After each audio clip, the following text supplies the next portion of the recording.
The last thing he saw was a light in the sky. Not a star, not a plane. A Reaper drone circling 20,000 feet above, operated by a pilot sitting in Nevada, 7,000 miles away. One life ended. No soldiers on the ground, no declaration of war. This is not the warfare your grandfather knew. This is not even the warfare of 20 years ago. This is the story of how technology didn't just change the weapons. It changed who gets to decide who lives and who dies. Tell me in the comments, if you could end someone's life with just a button press from your living room, thousands of miles away, would that make you more willing to do it? Or would it haunt you forever? Drop your thoughts below. For centuries, war meant looking your enemy in the eye. It meant blood on your hands, mud on your boots, the weight of a rifle. 50,000 soldiers died on the first day of the Somme in 1916. Pilots in World War II had a life expectancy of just 4 weeks. War was brutal, yes, but it was also human. Both sides bled. Both sides buried their dead. And then, everything changed. January 17, 1991, Baghdad.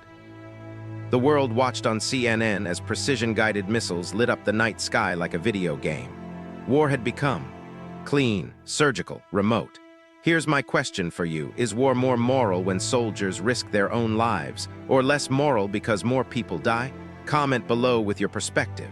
I genuinely want to know what you think. The MQ-1 Predator drone made its first flight in 1994. It was designed for reconnaissance, just watching. But after September 11, 2001, someone asked a dangerous question. What if it could shoot? February 4, 2002.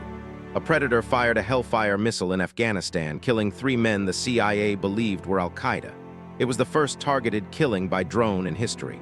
The Pentagon called it a success, what they didn't tell you. In the next 15 years, America would conduct over 14,000 drone strikes across Pakistan, Yemen, Somalia, and beyond. And the number of civilian casualties, still classified. Let me ask you something. If a country can conduct 14,000 strikes and keep the casualties secret, is that transparency? Or is that a blank check for endless war? What do you think should be made public? Comment your answer. I called it cutting the grass, a former Reaper pilot told us, his voice shaking. We get a target packet in the morning, a name, a photo, maybe intelligence saying he's a bomb maker or a financier. He described watching families through cameras so powerful they could see a child's face from 4 miles up, watching for hours, days, waiting for the go order.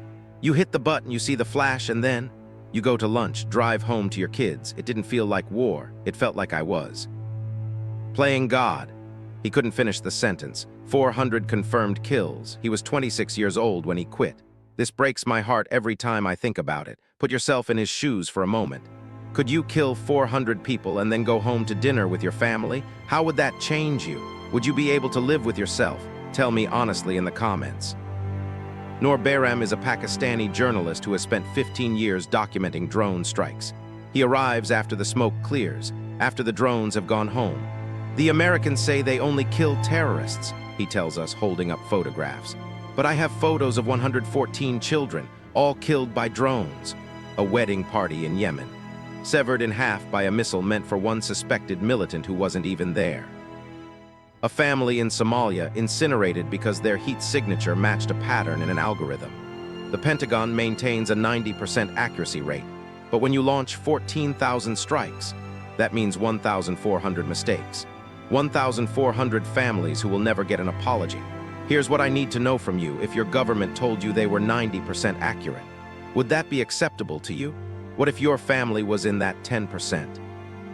How accurate should a weapon have to be before we use it? Drop your percentage in the comments.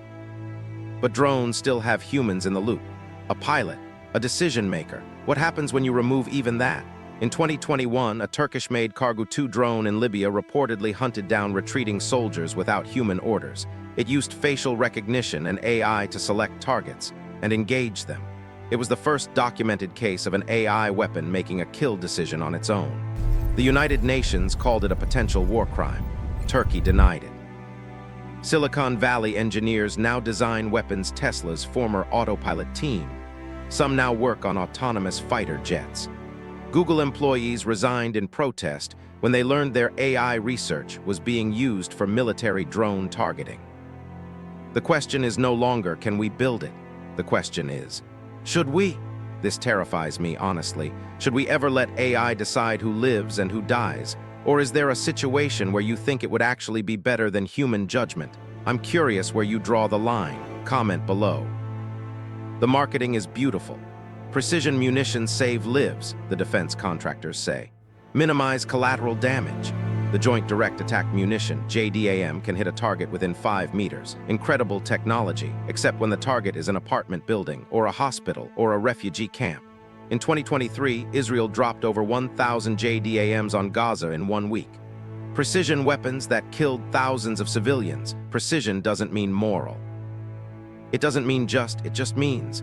The bomb lands exactly where someone decided it should. And who decides? A 19-year-old intelligence analyst looking at satellite photos, an algorithm trained on incomplete data, a politician under pressure to look strong.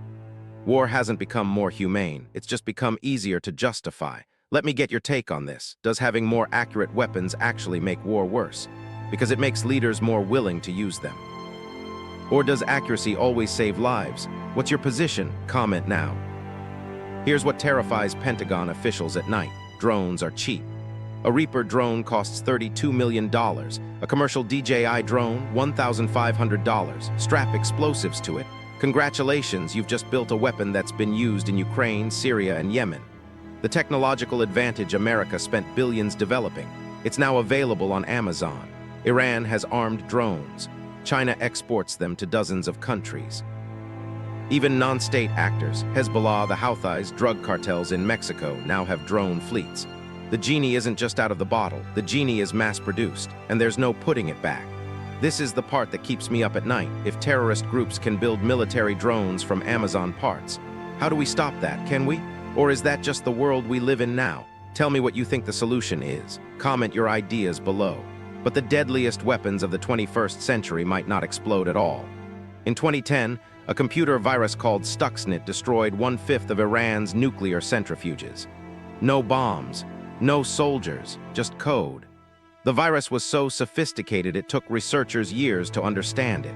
It was designed by American and Israeli intelligence. An act of war that never officially happened. Imagine a weapon that could shut down a nation's power grid, crash its banking system, turn off hospital ventilators. You don't have to imagine it. These weapons exist, they've been used. And unlike a drone strike, you might never know who attacked you. Wars are now fought in lines of code. And the civilian population, they're not collateral damage anymore. They're the primary target. Okay, real talk. Would you rather be attacked by a bomb you can see coming? Or by a cyber weapon that shuts down your hospital, your bank, your electricity, and you never even know who did it? Which is more terrifying? Comment below. In 2018, the UN tried to ban autonomous weapons. 50 countries supported it. 5 permanent Security Council members, America, Russia, China, Britain, France, blocked it. Every single one of them is developing AI weapons. We're crossing a moral threshold, warns a professor of ethics at MIT. For all of human history, the decision to take a life required a human being to make a choice, to bear that weight. Now, a machine makes the calculation. Threat assessment, 0.7 probability. Engage, kill. We haven't solved the trolley problem, and now we're programming it into weapons. What happens when the algorithm is wrong? Who goes to prison? The programmer, the general, the AI? No one, that's the answer. No one is held accountable. This is where I want your wisdom. If an AI weapon kills the wrong person, who should be held responsible? The company that made it, the military that deployed it, the politician who authorized it. Or can you even hold anyone accountable? Give me your answer in the comments. Faisal bin Ali Jaber lost his brother-in-law and nephew to a drone strike in Yemen in 2012. They were killed because they were talking to the wrong person. The US government admitted it was a mistake, off the record. He spent 12 years trying to get anyone to apologize, to acknowledge his family existed. I don't want money, he says quietly.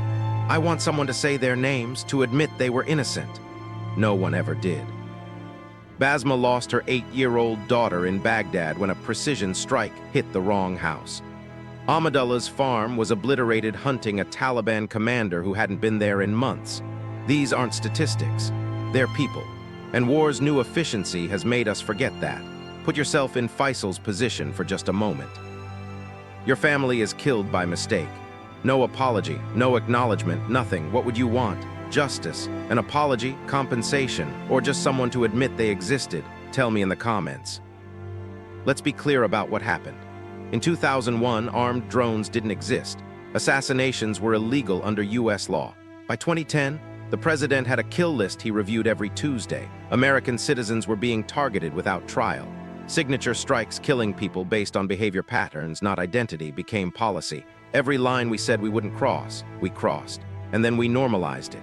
First, it was drone strikes in war zones. Then in allied countries without their permission. Then against American citizens. Each time we said, this is different, this is necessary. So what's next? Fully autonomous kill drones that decide for themselves, swarms that can't be stopped once deployed, AI generals making strategic decisions about millions of lives. We keep asking if we can build these weapons. We never ask if we should. Here's what scares me. We keep crossing lines we said we'd never cross. So where does it end? What's the one line you think we should never cross, no matter what? What's your red line? Comment it below.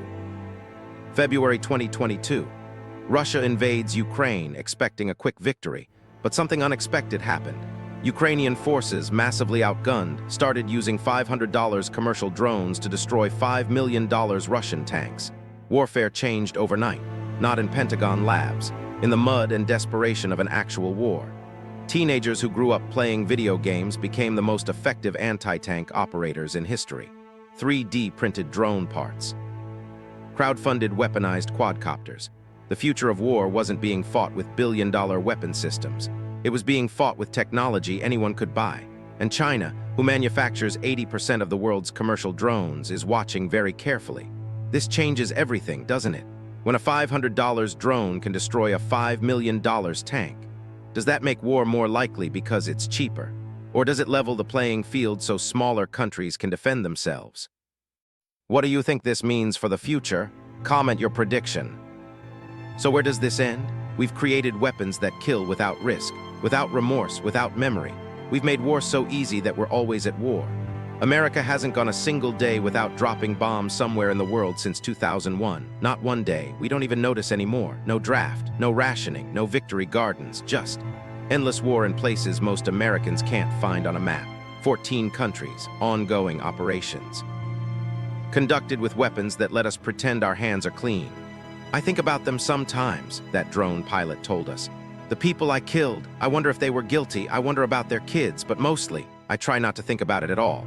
That's the real danger of these weapons, not what they do to the enemy, what they do to us. Be brutally honest with me, has making war easier made us better people? Or worse, has removing the risk from warfare made us more moral?